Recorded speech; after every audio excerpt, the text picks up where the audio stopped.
Rinse, wash, repeat. The Texans offense start 2025 the exact same way they ended 2024.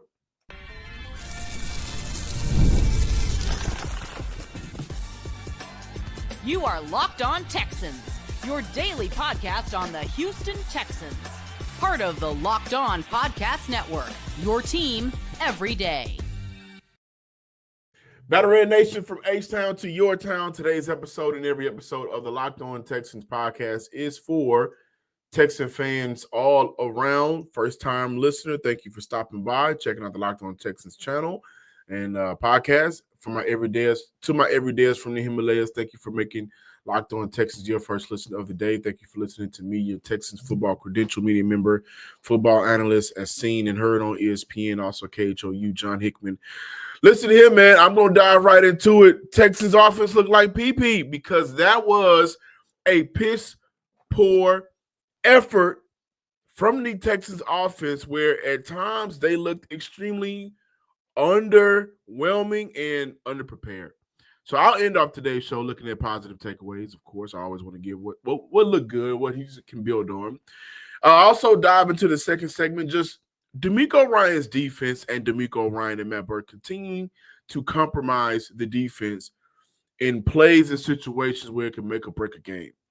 But I cannot talk Texans without starting today's episode looking at nothing new under the LA sun, and that is there was no difference between a Nick Caley's offense and a Bobby Slowick offense, in my opinion. Today's episode is brought to you by Game Time. Download the Game Time app, create an account, and use code LOCKEDONNFL for $20 off your first purchase. So before I even dive into, my thoughts, I want to give you guys some numbers.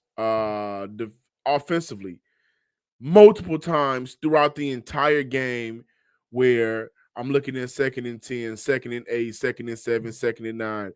This offense, we were sold on the ability to be able to create short yardage situations in terms of the point of success, downs to distance, right? 2nd and 10, 2nd and 8, 2nd and 7, 2nd and 9. That happened consistently throughout the game. Also, you look at, and this is from Sean Pendergast, so shout out to Sean. You look at C.J. Stroud getting sacked 3 times compared to Matthew Stafford getting sacked 3 times. For Stafford, only 21 yards lost. For C.J. Stroud, 37 yards lost, 13, 12, and 12. Consistently compromising what the offense can and cannot do on third down situations or second down situations. They consistently faced long down situations, especially in the second half, where they were unable to score points. They only put up 9 points in the first half. Thankfully, because of Kaimi Fairbairn and his strong leg out there, but no touchdowns throughout the entire game. That was extremely frustrating to watch. And also, I look at the consistent ability to have to deal with penalties. Like, that's a theme since DeMeco Ryans has a ride here in Houston that continued to hurt Houston, and the penalties kicked off the game on their first drive where Houston was backed up on their end zone, which really hurt them and their chances to even create a drive, right? So we got to look at that. Also, the fact that I look at this game and I say, wow, one of the best receivers in the NFL, Nico Collins, 3 catches, 25 yards, 5 targets. And if I look at the Houston Texans offense, just what they were able to do, or really lack thereof, target-wise, and this is something we talked about briefly on the squad show, Jaden Higgins led the team 32 yards, 3 targets. Xavier Hutchinson, this preseason darling that a lot of people thought that would be a difference maker, 2 targets. Dalton Schultz, 5 targets. Justin Watson, 2 targets. Kay Stover, 4 targets. But when I look at the targets compared to catches, pretty similar. Like, there wasn't a lot of targets and none catches. But for Houston, their inability to get these guys in space. None of these guys had opportunities to get any yak yards. None. And that was a team in the LA Rams based on their 2024 season. And I know year to year is different. Players change, teams upgrades, organizations get better at things that they were worse at the year prior. Weaknesses can become strengths, but for the Houston Texans, this is why I started off with there was no difference between the 2024 offense and 2025 offense, at least in week one, where they looked underwhelming and underprepared. There was not a single time in that game where I felt, oh, this guy has an opportunity to get some yak yards. There were no opportunities created for receivers to get in space. Lack of spread offense, a lot of bunch condensed formations out there. That was probably one of the bigger issues for the Houston Texans throughout the game. Yeah, we're going to look at C.J. Stroud being sacked 3 times, right? In my opinion, on 2 of those sacks, C.J. has to get the ball out or throw the ball away. The Andrew sack, I would have liked to see him step up and climb the ladder in the pocket and either take off like he had been doing throughout the game. C.J. Stroud ended with 5 carries, 32 yards with a long rush of 14. His passing numbers, 9 of 27, 188, 1 interception. QBR 43.3 wasn't a good day for him. This was a shared blame for the offense. I think so. But what the Houston Texans selling point throughout the entire offseason, and we got behind it. A lot of us in the media got behind it. I got behind it. The simple fact of we're going to adjust to the players that we have. Well, you got a guy in Jalen Noel who is extremely dangerous in space. At 4.3 speed, I mentioned it on the Deep Dive show. You can't teach that. He didn't get opportunities to get out in space. You also saw the Rams defense create and cause pressure. Throughout the entire offseason, we were hearing things like, hey, man, he's going to have more control of the offense. How Nick Caley and CJ Stroud are working together, what their working relationship looks like. He's going to get more control, more opportunities to, control the line of scrimmage. And there were several plays where I would see the Rams defense show the pressure, bring the pressure, but there was not a counterpunch in sight. There was not a quick out in sight. And when there was a quick out in sight, and when the ball did come out, you deal with a penalty. The same thing that happened in 2024, they started off the year with it in 2025. So how can we perceive this team differently at this point? We cannot. Is that unfair to say right now? Is it an overreaction? I don't think it's an overreaction because my eyes are not seeing anything different in the regular season. It's okay to say. That is okay to say, but it's not okay to want to talk about. The selling points of how this offense was going to be better, going to look differently, we didn't see any of it. And let me just say this. There were, oh my gosh, I may catch flack for this. There's no reason why Dameon Pierce should be on the field taking meaningful snaps in the close games. There's no reason why we should see Dameon Pierce catching swing passes. There's no reason. In my opinion, there's no reason why Dare should have been on the field for that fumble. These guys are some great guys, right? But for the Texans, time and time again, it's like shooting yourself in the foot, trying to outsmart the team or trying to outsmart yourself. But if you draft guys in positions because you understand that the players in that position currently in that room are not getting it done, not cutting it, then the inability to get those players that have been regarded as a better player at their position on the field consistently is a problem. We didn't see Dameon Pierce for real in the preseason. We saw him for a couple of plays. We did see him in training camp. He wasn't able to practice and get out there, but Woody Marks has been out there. What are we doing? What are the Houston Texans doing? Is it too early to react? It may be so, but I don't think it is. We're picking up where we left off in a sense. A lot of people are going to look at the pressure that was caused up front from the offensive line, and I have some numbers here for you guys that I think are important to share in regards to why the offense may have struggled throughout the day. And again, I'm going to put my thoughts, make everything was a collective failure for the offense. You can point some fingers at CJ.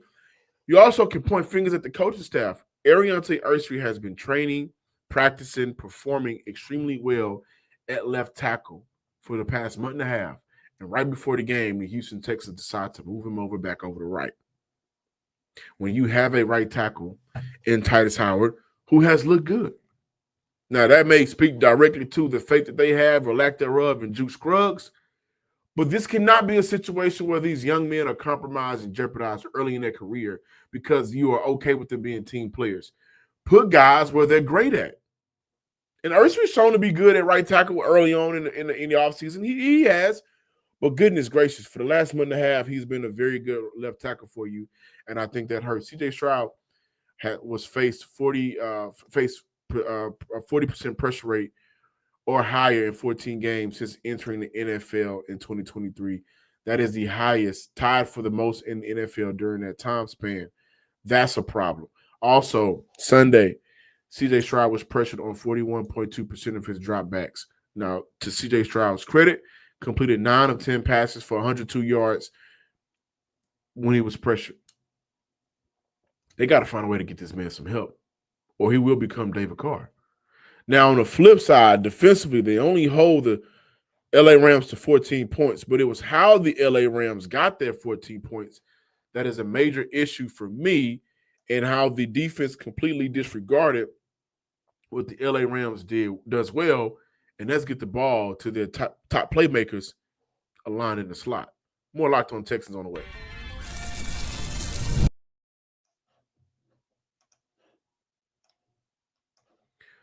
Locked On Texans listeners and viewers, we're going to dive into what can make Sundays even more exciting. For a lot of you guys, Sunday was not excited because the Texans were not excited. But PrizePicks can add a different element to that. This episode is brought to you by PrizePicks, the daily fantasy app where making the right call can actually pay off. You and I make decisions every day, but on PrizePicks, being right means cashing in. With football back, PrizePicks is the simplest and fastest way to get in on the action. Just pick more or less on 2 to 6 player stat projections, and you can take your hot takes and turn them into real prizes, all in less than 60 seconds. I've been playing PrizePicks since PrizePicks became a thing, and I'm telling you, it's a fun way to stack a lot of your hot takes and turn them into some money, some cash, and also to stay locked in for the season. It's quick, easy, and honestly my favorite way to follow along with football. Who doesn't like making extra cash? Who doesn't like your thoughts turning it into your paper in your hand? Download the PrizePick app today and use code LOCKEDONNFL to get $50 in lineups after you play your first $5 lineup. That's code LOCKEDONNFL for $50 in lineups after you play your first $5 lineup. PrizePicks, it's good to be right. It's also good, ladies and gentlemen, to make money doing the things that you already had to do. And every day, especially here in the South, we got to get in our cars. We got to pay for gas. So Texas fans, you still paying full price for gas? Stop leaving money behind. Get real cash back every time you fill up with the free Upside app. Simply download the free Upside app in the App Store or Google Play right now and start earning cash at the pump today. Use my promo code Touchdown, and get an extra 25% back per gallon on your first fill up. You can make up to $300 a year just from buying the gas you already needed. Pay yourself doing what you already was going to do. Don't let this offer drive on by. Download the free Upside app now using my limited time promo code Touchdown for a limited time 25% per gallon bonus. That's promo code Touchdown. Offers vary by user and location. Go to upside.com for terms and conditions. Again, upside.com for terms and conditions. Locked On Texans listeners and viewers, this is not one of those shows where I can't be real. I cannot fake the funk today, and I will not fake the funk today. Let me tell you why. I'm okay with buying into a thought. I am. Move on from Bobby. You bring in Nick Caley. Nick Caley, he gives us the idea of this would be a Houston's offense, just a combination of variations of formations, or essentially a scheme that will work best for the players. I didn't see that on Sunday. What works best for the players is making sure you get Nico Collins involved by any means necessary. 5 targets and 0 catches in the first half. That's inexcusable. 5 targets for the game. There was not a point in the game where I felt, the Texans strategized a way to get him open without Nico having to work extremely hard for it. And on the flip side, it's not like we don't see that in the NFL. On the flip side, I look at the LA Rams offense, right? And on the deep dive episode, I hope you guys had an opportunity to listen and watch that podcast. If you haven't, go back and listen, and then get back to this show. But I am visibly seeing Sean McVay know exactly where the weakness was on the defense, and that was Jalen Pitre. That was Pitre. I gave you guys the numbers on the deep dive show. Jalen Pitre missed a handful of games in 2024 after going down with an injury. He allowed 359 yards from the slot, tied for 17th in the NFL in yak yards allowed. Those numbers would have essentially increased had he played the entire season. Also allowed 32 or 42 passes in 267 coverage snaps from the slot. And I said, hey, guys, you look at Sean McVay, he's a pioneer of this, motioning his top player, his top receiver, inside the slot to create the matchup that is more favorable for the offense. He did it with Cooper Kupp. He did it with Puka Nacua before Devontae Adams, and having Devontae Adams allow for DeMeco Ryans, but Sean McVay to do it again. And the Texans and DeMeco Ryans had no answer for it. Puka Nacua from the slot picked up yards of 9, 19, 23, 25, and 24.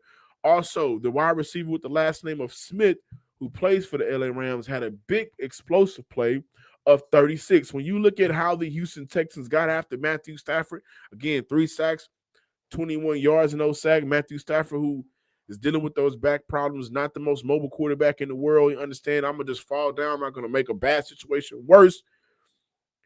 Under pressure, Matthew Stafford was still contained. The defensive front did what they had to do to keep the defense in the games, to keep the team in the game. But they understood, the Rams understood, if we find this matchup, then we're able to get chunk yards. And for the day, like the longest rushing attempt for the Rams, 9 yards. 9 yards was the longest rushing attempt for the Rams. So they didn't get no explosive plays from the running game. Kudos to the Texans defense. They got their explosive plays by finding the mismatch, and the mismatch for 4 quarters, 2 halves throughout the entire game was finding who's on the slot. By the way, CJ Gardner-Johnson, I don't know if the Houston Texans rushed him out there too early. He did not have a good game. Once those numbers come out, I'll talk about that a little bit more.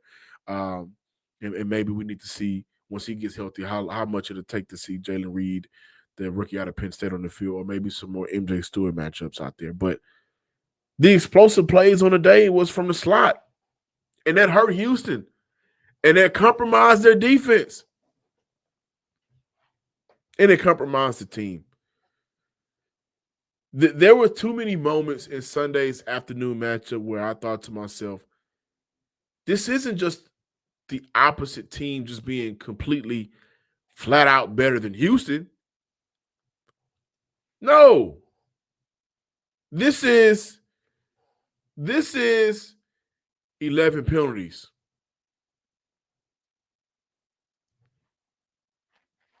That don't have nothing to do with the Rams. 11 penalties. Granted, it should have been 10. The holding call to open up the game on Cam Robinson, I thought was complete BS. I thought the defender slipped there, and Cam Robinson was just a recipient of that. But that shouldn't have been a play call. But it was. 11 penalties, 80 yards. Derek Stingley goes down early with an injury. He didn't have the best of game. He came back to fight through it, and that's a good thing for Houston because they are very thin at cornerback. You know, do you trust Jalen Smith out there on Devontae Adams or Puka Nacua? So Stingley had to fight through that. Still wasn't a good outing for him, but for me, guys, like I'm looking at the defense. The end of the first quarter, Matthew Stafford only had 30 yards. Rams only had 8 rushing yards. That's amazing. At halftime, the Rams only rushed for 2.8 yards per carry. At halftime, Nico Collins had 1 catch for 7 yards, so not 0, excuse me. This was a team that didn't seem prepared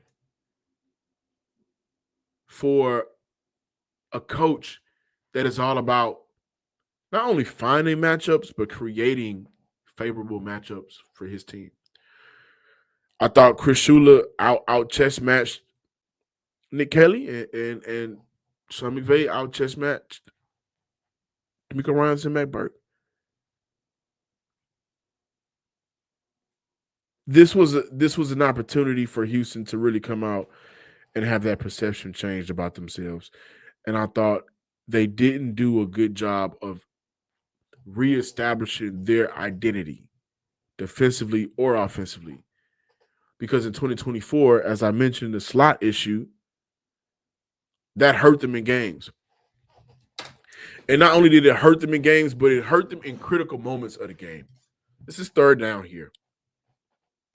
This is a big reason why I feel like Miles Bryant should have been on the initial 53-man roster. Houston called up Jakob Johnson.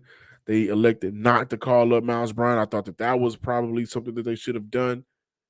But the Houston Texans shot themselves in the foot. Now, there was some positive takeaways that I can't lie, and I was very impressed by. Also, defensively, don't know and have the numbers just yet, but Christian Harris was not out on the field a lot. It's another player that, we didn't see in the preseason, didn't see a practice and training camp a lot. He kicked off training camp and practiced towards literally the end of everything. Is there indication there that he's not ready or there's a trust factor there? I don't think so. I think that Houston just went with the guys that they know to be out there. But if that's the case defensively, why is that never the case for the offensive side of the ball? Positive takeaways on the opposite side when we come back. More Locked On Texans. This is just me keeping it real with y'all. And I have more to say.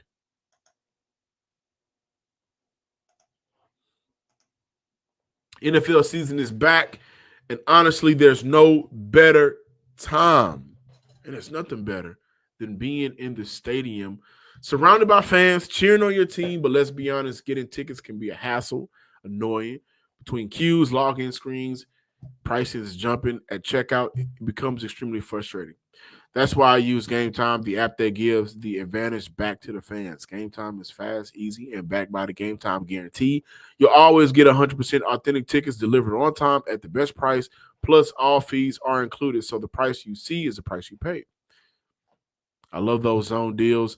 You pick the section, Game Time picks the seat, and you save big. Honestly, it's faster, cheaper, and less stressful than any other way that I've ever bought tickets before. So download the Game Time app, create an account, and use code LOCKEDONNFL for $20 off your first purchase. Terms apply. Again, that's promo code LOCKEDONNFL for $20 off. Swipe, tap, ticket, go. Download Game Time today. You won't regret it. Locked On Texans listeners and viewers, we're going to close out the show with some positives. But before I do that, I tweeted earlier that Houston Texans should monitor the situation with Chris Olave in New Orleans, and I get responses back like, what about offensive line? There's not a team in the league that's going to trade a good offensive lineman. If you got a good offensive lineman, more times than not, you're going to keep that offensive lineman. That's just how it is. They also need to monitor the running back situation. When you say things like this player should be on the field, people call you a hater. I'm not a hater. I think as a person, Dameon Pierce is a great person. I think that he has also been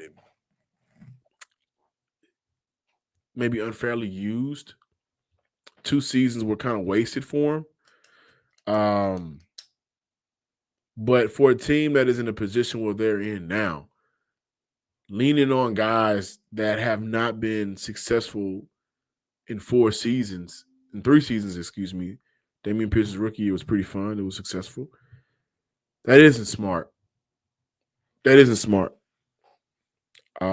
Chubb, I thought when I looked at the positives, Nick Chubb did well for Houston. 4.6 yards per rush for Nick Chubb, around his average where you wanted to see him, 13 carries, 60 yards. a long of 13 on the day. I thought that was a positive. I thought CJ Stroud showed signs of life. Listen, and this is a tough conversation to have about the future of CJ Stroud, simply because it's been a collective failure around him.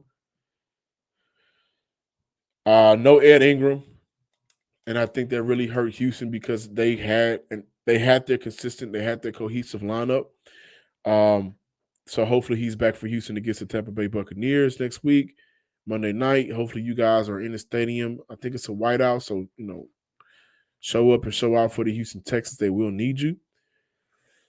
But when I look at the positives from CJ Stroud, 5 carries, 32 yards, did a good job of picking up what was there.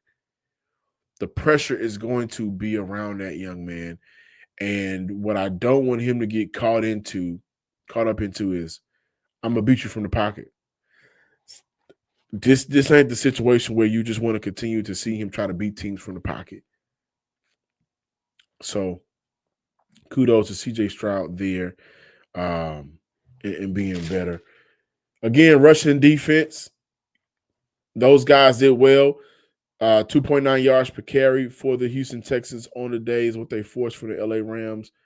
Kyron Williams, 3.7 yards per carry, 18 carries, 66 yards.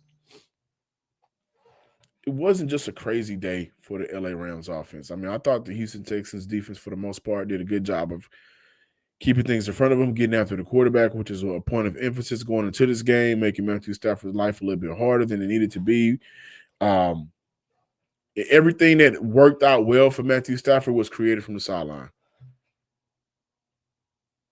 But you look at Will Anderson Jr., 4 tackles, 1 sack, 3 tackles for a loss. He had a great day. The campaign for Henry To'oTo'o continues to be loud for me. He played some damn good football for the Houston Texans. 6 tackles, 1 sack, a pass deflection, a tackle for loss, QB hit. Like, he is this team's starting linebacker. It should be him and Azeez moving forward. The reserves should be E.J. Speed and Christian Harris. I think those are 2 good reserves. Whenever we see them, Jamal Hill got active on the field as well for the Houston Texans. Ersery, I thought, had some good takeaways. Now, when I look at what hurt him at times throughout the game, his upper body leverage, leaning just a little bit too much. And at times, you look at the matchup between him and Young, I thought that was very even keel. At times, Byron Young was able to get around him because of that, just using his hands to kind of swipe Ersery down. But Ersery had a couple of pancakes on the day. Eat up, young man. He also had moments where he just created a standstill at the line of scrimmage and you wasn't getting past him. Good recovery at that. Ersery is going to be very good for the Houston Texans. This is probably their first offensive lineman draft pick that they got it outright. And I'm not lying about that. It didn't work out with King Green, right? He was traded to Philly. Now he's waived. The relationship between Juice Scruggs and Cole Popovich and the coaching staff all together is probably so bad that they elected to still not put Juice Scruggs in that guard when Cam Robinson went down, even though they shifted Ersery back at left tackle for a couple of plays. They still left Titus Howard at right guard and moved, and they brought in Blake Fisher. Blake Fisher comes in, immediately gets an illegal hands to the face penalty, which backs up the Houston Texans offense. They just shot themselves throughout the foot the entire game. Inexcusable. And I'm okay with people calling out that in 3 years, DeMeco Ryans has been here in Houston, 10-7, AFC Championship, AFC South champions. I get that. But in 3 years, penalties has continued to be an issue. So people want to say, is he the coach for the future? Pump your brakes. Let's not do that. We're not going to move him out the seat of head coach right now. We're not doing that. But it is fair. It is fair to call this regime out on 2 things: the lack of discipline and the love for players that continue to show they are not what Houston needs to be. They're not. Dameon Pierce, 3 carries, 5 yards. That's not going to cut it. That's not going to cut it. It's just not going to cut it. But the amount of penalties is an issue for this team on both sides of the ball. Why does it continue to be a theme for the Houston Texans? Swarm all you want.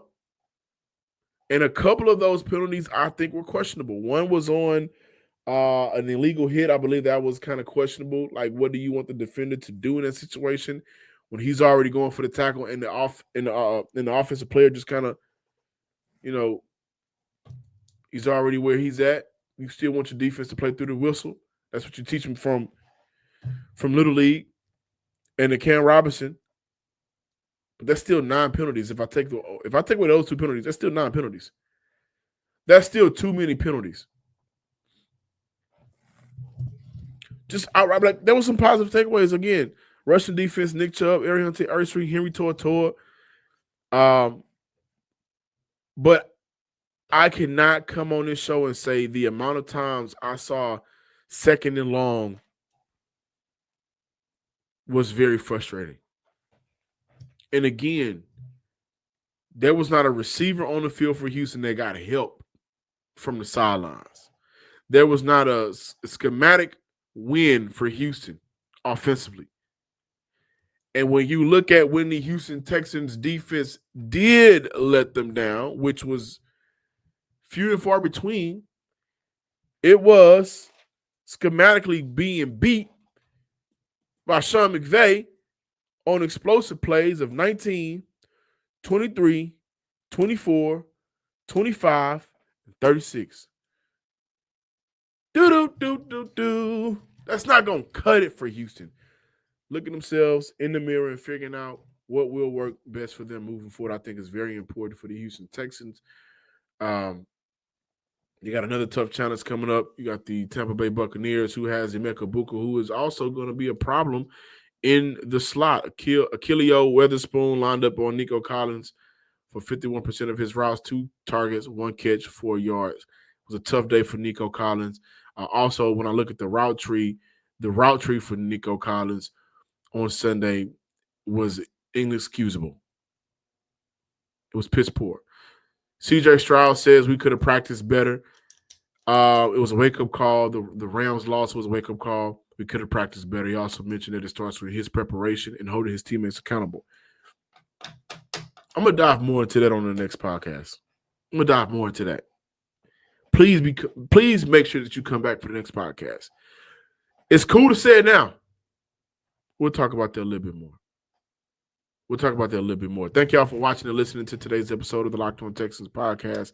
Please be sure to subscribe, like, and comment on YouTube, wherever you listen to your podcast. Follow me on Twitter at John_Hickman12. Until next time, ladies and gentlemen, Texan fans across the nation, we got a lot of Texans talk this week. We got a lot to look at. We got a lot to build on. But I think the theme of this game, and hopefully it's not a theme of this week, there was nothing new for the Houston Texans offense. Exit Bobby, insert Caley, same output. Peace.